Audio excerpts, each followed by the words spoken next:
Of that portion of reasoning which we call a proposition, there are two kinds. One is affirmation, the other negation. Affirmation is a thing of this kind: Socrates is walking about. But negation is a thing of this kind: Socrates is not walking about. Of affirmation and negation, there is one kind relating to what is universal, another to what is particular. An affirmation relating to what is particular is of this kind: a certain pleasure is a good. A negation is of this kind: a certain pleasure is not a good. But an affirmation relating to what is universal is of this kind: every disgraceful thing is an evil. A negation is of this kind: not one of disgraceful things is a good. Of propositions, some are categorical, some hypothetical. The categorical are simple, as, every just thing is beautiful, but the hypothetical point out a consequence or repugnance. Plato makes use likewise of the operation of syllogisms, when he is disproving or proving, when disproving falsehoods by a searching inquiry, and when proving truths by a certain kind of teaching. Now a syllogism is a reasoning in which, on some things being laid down, something necessarily turns out different from what has been laid down. Of syllogisms there are some categorical, others hypothetical, and others mixed. Of these, the categorical are those of which the assumptions and conclusions are simple propositions. The hypothetical are those that proceed from hypothetical propositions, and the mixed are those that combine the other two. The man makes use likewise of demonstrative reasoning in the dialogues that covertly lead to truth, and of detective in those against the sophists and young persons, but the litigious against those called peculiarly litigious, as say, for instance, Euthydemus and Hippias. Of the categorical, whose forms are three, the first is that, in which the common extreme is first the predicate, and then the subject.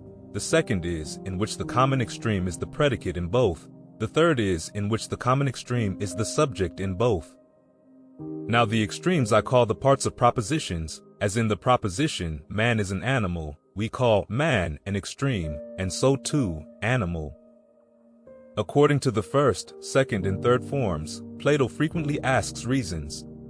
According to the first, he argues, thus in the Alcibiades, just things are honorable, but honorable things are good, therefore just things are good. According to the second, in the Parmenides, thus, that which has no parts is neither straight nor round. But that which partakes of figure is either straight or round.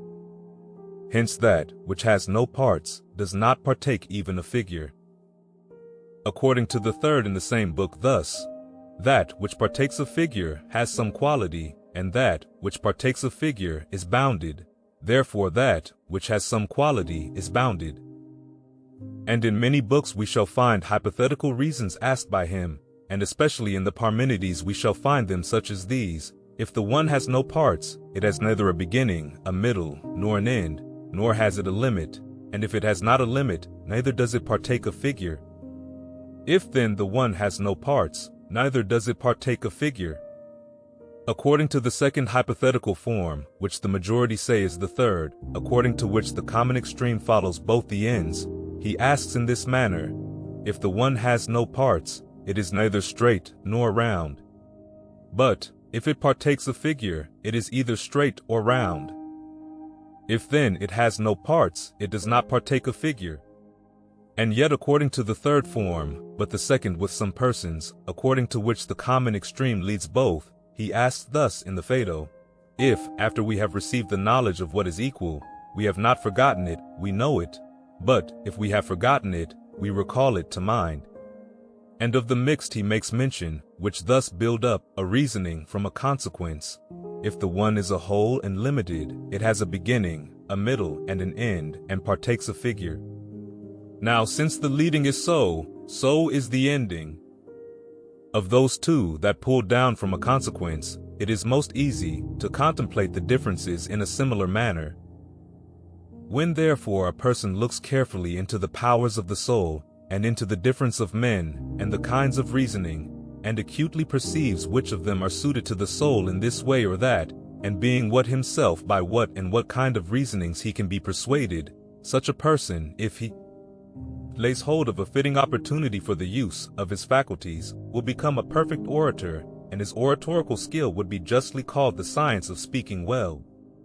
And of sophisms too we shall find the method delineated by Plato in the Euthydemus if we carefully read the book, so that it is indicated covertly what sophisms are in words, and what in things, and what are the solutions of them. Moreover, he has pointed out secretly the 10 categories in the Parmenides and the other dialogues, and he goes through the whole question of etymology in the Critylus, and, to speak simply, the man is the most sufficient and wonderful in the business relating to definitions and divisions, all of which show forth especially the power of the dialectic art. The matter of the Critylus has a meaning of this kind. Plato inquires there whether names are from nature or imposition, and he is satisfied that the correctness of names is referable to imposition, not however simply so, nor accidentally, but so that the imposition follows upon the nature of the thing, for the correctness of the name is nothing else than the imposition which agrees with the nature of the thing, nor is yet the imposition, whatever it may be of the name, sufficient by itself for correctness, nor is nature, nor the first utterance of the voice, but that which is compounded of both, so that the peculiarity of every name is laid down according to its affinity with the nature of the thing, for assuredly, should what is accidental be imposed upon an accidental thing, it would not signify what is correct, as if, for instance, we should give to a man the name of a horse, since to speak is some one of actions, so that a person would not speak correctly by speaking in any manner soever, but if he should speak in such a way as things exist naturally. Now since to give a name to a thing is a part of speaking, so is a name a part of speech, and to name a thing correctly or not would take place, not according to any imposition whatsoever, but according to a natural affinity with the thing. Hence he would be the best name imposer, who should mark out by the name the nature of the thing. For the name is an instrument of a thing, not such as occurs accidentally, but has a mutual relation by nature, and through it we teach each other the things, and we judge of them, so that the name is something with a teaching, and the instrument that judges of the existence of each thing, as the shuttle is of weaving. With regard to the dialectic art, this too will take place, to wit, to make use of names correctly. For as a man skilled in weaving would make use of a shuttle through knowing its work after a workman had manufactured it, so the dialectician would, after the name imposer had imposed the name, make use of it in a proper and advantageous manner. For it is the part of an artificer to make a rudder, but of the steersman to make use of it properly. So too the name imposer himself would make a proper use of the imposition, if he were to make the imposition in the presence of the dialectician, who knows the nature of the things that are the subject of the names. And let so much be written down on the dialectical question. Now let us speak in order of the contemplative kind. Of this we have said that one portion is theological, another physical, and another mathematical, and that of the theological, the end is the knowledge relating to the first causes, and to what is the most above, and to principles, but of the physical to learn what is the nature of the universe, and what kind of animal is man, and what place he occupies in the world, and whether God has any forethought respecting the universe, and whether there are other gods under his orders, and what is the condition of man with respect to the gods. But of the mathematical, to consider the superficial and triply separated nature, relating both to motion and an onward carrying on, and how it exists. Let then the contemplation of the mathematical portion be laid down summarily. Now this was received by Plato for the acuteness of thought, as sharpening the intellect, and as furnishing an accuracy towards the consideration of things existing. That too, which relates to numbers, being a portion of the mathematical, introduces an affinity, not such as is accidental, to an upward approach to things existing, and it almost relieves us from the error and ignorance relating to things perceptible by a sense, and it cooperates towards the knowledge of existence, and becomes well constituted, as regards war, by means of the theory of tactics. So too that relating to geometry is the most fit for a knowledge of the good, at least when a person pursues geometry, not for any practical purpose, but makes use of it as something additional, so as to ascend to the ever-existing being, and not to waste his time about what is generated and destroyed. Geometry is, moreover, very useful, for after its second increase there follows the contemplation according to it, which has a third increase. Useful likewise as a fourth subject for learning is astronomy, according to which we shall contemplate the onward movement of the stars in heaven, and the artificer of night and day, and of months and years, from whence by some familiar road we shall search out the artificer of the universe, while proceeding from these subjects of learning, as from some basis in elements. And of music too we shall have a care by bringing the hearing of it to our ears. For as the eyes are constituted with respect to astronomy, so is the hearing with respect to harmony. And as, by turning our thoughts to astronomy, we are led on the road from things seen to an existence unseen and perceptible by mind, so by listening to the voice of harmony, we pass, in like manner, from things heard to those that are beheld by the mind itself, so that, unless we pursue in this way these subjects of learning, our contemplation on these matters will be incomplete and unprofitable, and nothing worth. For it is meet to turn quickly from things to be seen and heard to those which it is possible to see by the reasoning faculty alone of the soul.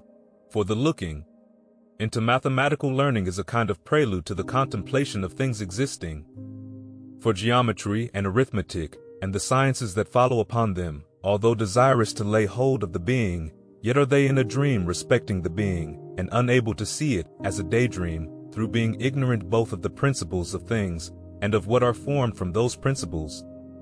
They happen, nevertheless, to be very useful, according to what has been stated. From whence Plato said that such subjects of learning were not sciences at all. The dialectic art is then a progression that naturally ascends from geometrical hypotheses to the first principles of things and non-hypothetical, from whence he called the dialectic art a science. But the subjects of such learning, he said, were neither opinion, through their being more clear than things perceptible by a sense, nor a science, through their being more obscure than the primaries perceptible by mind, but of bodies, he says, there is an opinion, of the primaries a science, but of such subjects of learning a mental notion. He lays down, too, that faith and fancy are something, and that of these faith is of things perceptible by a sense, but fancy of resemblances and kinds. Since then the dialectic art is the most powerful of the subjects of learning, inasmuch as it is conversant about things divine and stable, on this account it is ranked above the other subjects of learning, and is, as it were, the coping stone and guard. After this, let us speak consecutively about principles in theological contemplations, commencing from on high from the primaries, and descending from them, and looking into the creation of the world, and ending with the creation and nature of man. And let us speak first of matter.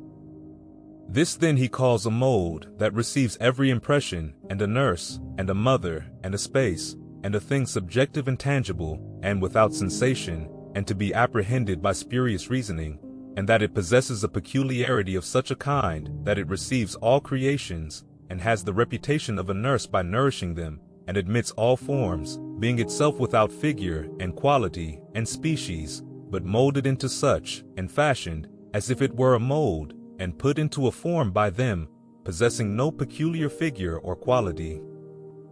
For there would not be anything properly prepared for various configurations and forms, unless it were itself without quality, and not partaking of these species which it must receive. For we see that those who prepare sweet-smelling ointments from oil make use of the most sweet-scented, and those who are desirous of fabricating figures from wax or clay smooth down those substances and render them shapeless in order that they may receive new shapes.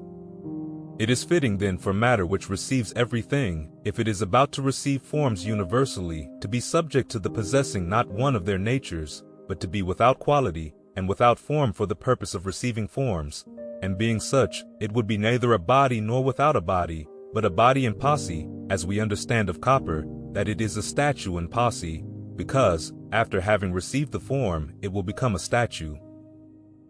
While matter retains the character of a principle, Plato admits still other principles likewise, both he pattern-like, that is, relating to ideas, and that of God, the Father and the cause of all things.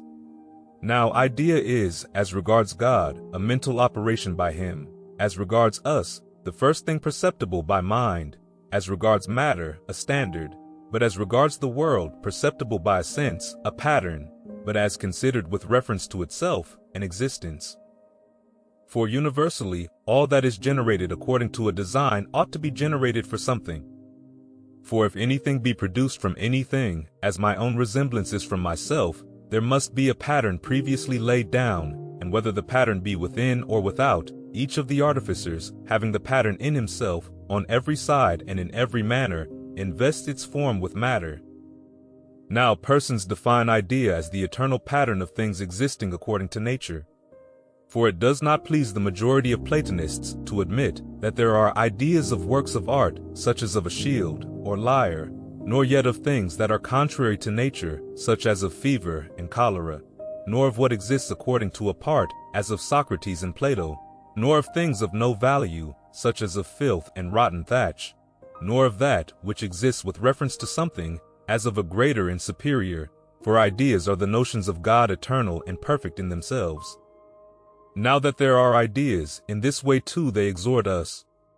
For whether the deity be mind or something mental, it has thoughts, and these too both eternal and not to be turned aside, and if this be so, there are ideas. For if matter is on its own account without a standard of measure, it must meet with a standard from something else that is superior and without matter. Hence if the antecedent is true, so is the consequent. And if this be so, ideas are certain standards of measures without matter. Moreover, if the world is not such as it is from chance, not only has it been produced out of something, but by something, and not only so, but for something likewise. Now, what could that, for which it has been produced, have been else than idea, so that thus there would have been ideas? Moreover, if mind differs from true opinion, what is perceived by mind differs also from what is held as an opinion, and if this be so, things perceived by the mind are different from those held as opinions, so that there will have been the primaries perceived by mind, and the primaries perceived by a sense, and if this be so, there are ideas. Now mind does differ from a true opinion, so that there will have been ideas.